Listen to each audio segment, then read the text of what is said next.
Viņi domāja, ka tu nekad neuzzināsi. Šis vārds nav ikvienam. Tev apkārt ir kāds, kurš atklāti melo tev sejā, spēlējas ar tevi, paņem tevi uz muļķi.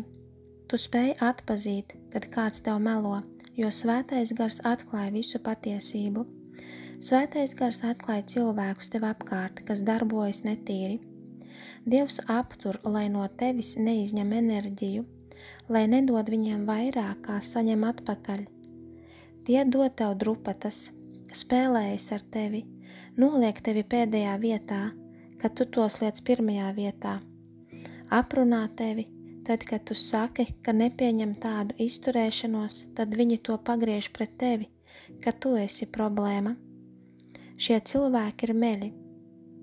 Salamana pamācības 18. nodaļa 20. 21. pants. Vīram tiek atmaksāts saskaņā ar to, kā viņa mute runājusi, un viņš tiek paēdināts ar viņa lūpu iegūtiem augļiem. Nāve un dzīvība stāv mēles varā. Kas mīl savas mēles māku, tas baudīs no tās augļiem. Dieva vārds par meļiem labu nesaka. Pat ja saka, ka ir kristietis, bet augļi nav tur. Dubults. Kādā reizē ir augļi un kādā nav. Viņi domā, ka var spēlēt tavā sejā, ka nekad neuzzināsi, ko viņi dara, un pat ja viņi domātu, ka tu uzzināsi, tu neko nedarīsi.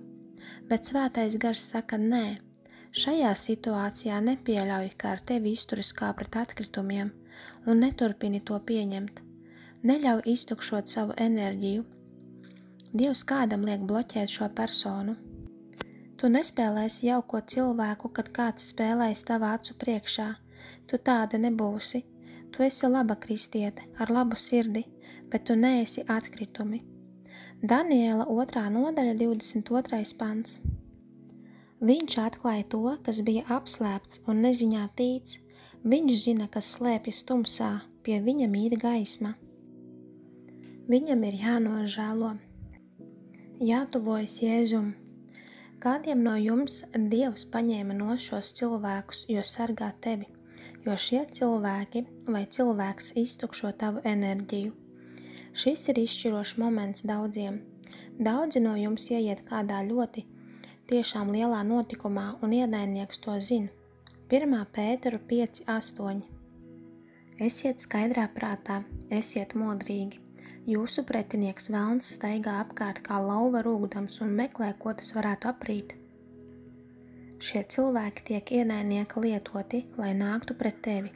Dievs redz un dzird visu. Zin, ko aiz muguras runā, plāno.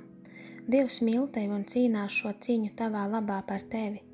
Tev pat nav jāpaceļ pirksts. Šī cīņa pieder Dievam. Šie cilvēki ir Jēzus darbs. Lai arī ko darītu pret tevi, tiks saukti pie atbildības, jo Dievs nespēlējas par tevi. Tu esi mērķī, tev ir laba sirds, tu rūpējies par cilvēkiem, mīli tos, kas tev blakus. Dievs paceļ priekškaru, lai redzi, kas tiešām notiek, parāda, ko dara šie cilvēki.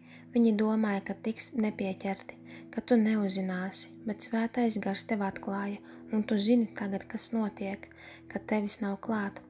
Šie cilvēki ņēma tikai sev labumu, neielēja tevī, vienpusīgi. Tādas ir dēmoniskas attiecības. Lūdz par viņiem. Ja Dievs liek bloķēt viņu, nodalīties no viņa, tikai uzticies Dievam un dari. Dievs zina, ko dara. Neuztraucies par to, atlaid Dieva rokās, izbaudi savu mieru. Ik viens, kas ienes haosu un drāmu, kas nav godīgs, atlaid šādus cilvēkus. Tu neesi atbildīga par viņu glābšanu, labot viņus. Tas nav tavs darbs. Tu esi atbildīga sargāt savu mieru šajā sezonā un savu mērķi.